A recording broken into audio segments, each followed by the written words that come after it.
Nakakaaliw ang solid fans ni Catherine. Napakasipag kasi nilang magbigay ng updates tungkol sa idolo nila sa online world, tungkol sa mga kasalukuyang ganap sa Calgary, Canada para sa principal photography ng Hello Love Again. Avangers sila talaga sa mga ganap ni Catherine. Nitong linggo nga ay agad nagtrending sa X ang video okay banding ng cast at crew. Day off silang lahat sa shooting ng Catherine Alden Richards reunion movie.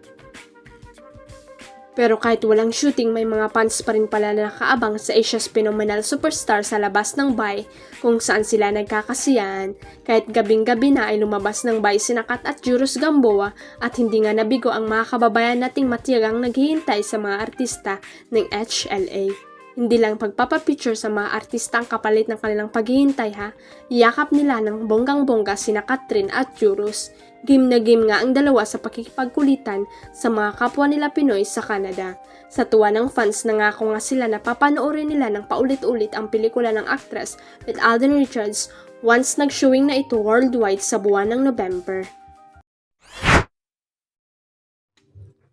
Binasag ng aktor na si Gerald Anderson ang kumakalat na chikang ikakasal na sila ng girlfriend na actress na si Julia Barreto this year. Sa isang interview ng ABS-CBN News na itanong si Gerald kung totoo ba ang kumakalat na balita, agad naman itong pinabulaanan ng aktor at sinabing no. Pagtitiyak pa niya kapag nangyari man yun, it's not something na itatago ko. Nabanggit din niya na kahit ang showbiz insider na si RG Diaz ay nag-message na sa kanya tungkol dito. Even si Mama Ogs nagsabi sa akin, G, totoo ba yun ano? Sabi ko, I'll be proud of that. Alam nyo, it's glitch, pakinggan pero ang dami pang nakalinya na, projects, even here paliwanag ng binata. Kasunod niyan, inusisa na si Gerald kung ano ang reaksyon niya sa bagong pelikula ni Julia, katambalang ex-boyfriend na si Joshua Garcia. Ayon sa aktor, all-out support siya para sa girlfriend at panunuorin pa nga raw niya ang bagong movie nito. I'm a silent supporter, alam kong pinaghirapan niya yan, sambit ni Gerald. Wika pa niya, that's why we're like this, na naging okay kami for so many years is because sinusuporta namin ang isa't isa. Naitanong din si Gerald kung hindi raw ba ito nagsiselos dahil katrabaho ni Julia ang dating jowa nito.